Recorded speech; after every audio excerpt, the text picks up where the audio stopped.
Hey, what's up guys, Will here for GSM Arena. If you're looking for a compact Samsung flagship, there are a couple of options. The first is the latest model, the Samsung Galaxy S24.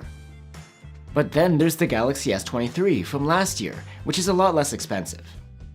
Are the S24's advantages over the S23 worth spending the extra cash on? Let's put the two phones head to head and find out. Each year, Samsung makes rather subtle changes to its vanilla S-series phones, but there are quite a few differences to keep in mind. When it comes to looks, the S23 and the S24 are almost identical. The new model has a flat frame though, rather than a rounded one, and that frame is made of a supposedly tougher sort of aluminum. The S24 also has a slightly larger screen. It's a 6.2-inch OLED with a 1080p resolution and a 120Hz refresh rate. The S23's display, on the other hand, measures at 6.1 inches. The difference isn't anything to get too worked up over, but the new model does come with thinner bezels.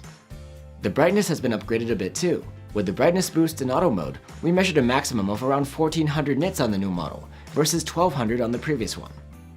Otherwise, both displays have the same great quality.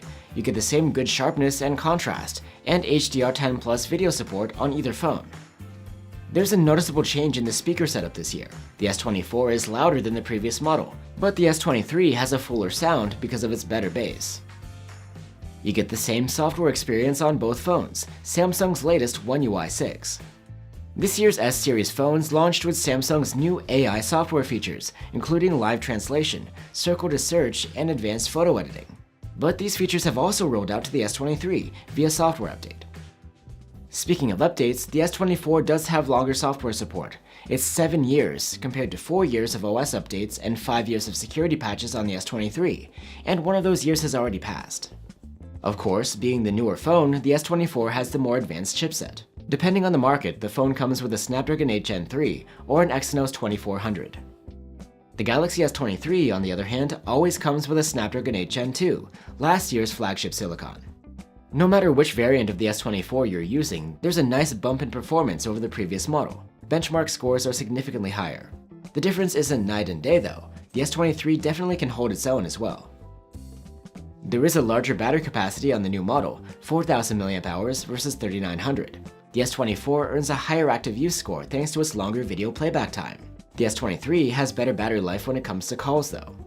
Charging speed is the same between the two phones. There's support for 25-watt charging, and either Galaxy can charge to full in about an hour and 15 minutes. On to the cameras, which are identical. On either phone, there's a 50-megapixel main cam, a 10-megapixel 3x zoom, and a 12-megapixel ultra-wide camera. While the quality is very similar, there are differences in processing. The Galaxy S23 tends to use more vibrant colors and a bit of added sharpening. The Galaxy S24, on the other hand, goes for a more natural and warmer look. At night, the Galaxy S23 again uses more sharpening, sometimes even going overboard. On the other hand, its shadows hold more detail. The S24 takes a more natural, yet sometimes softer looking approach. A similar trend can be observed in the video processing. Here's a look at selfies taken with either phone. And selfie videos can be recorded in 4K. Here they are for comparison. So there you have it, this year's compact Samsung flagship versus last year's. With the S24, you get a slightly larger and brighter display, louder speakers, and a more powerful chipset. The battery life is better when playing back videos. The camera processing has a more natural look, and you get longer software support. The S23, on the other hand, has nicer sounding speakers. Its battery life is better for calls. The camera processing is sharper and more vibrant, and the phone is up to $200 less expensive than the S24. Overall, while the S24 may be the more future-proof option with its better chipset and software support, the advantages it brings over the S23 don't seem to justify the price difference at the moment. The S23 just offers better bang for your buck. Thanks for watching, and I'll see you on the next one.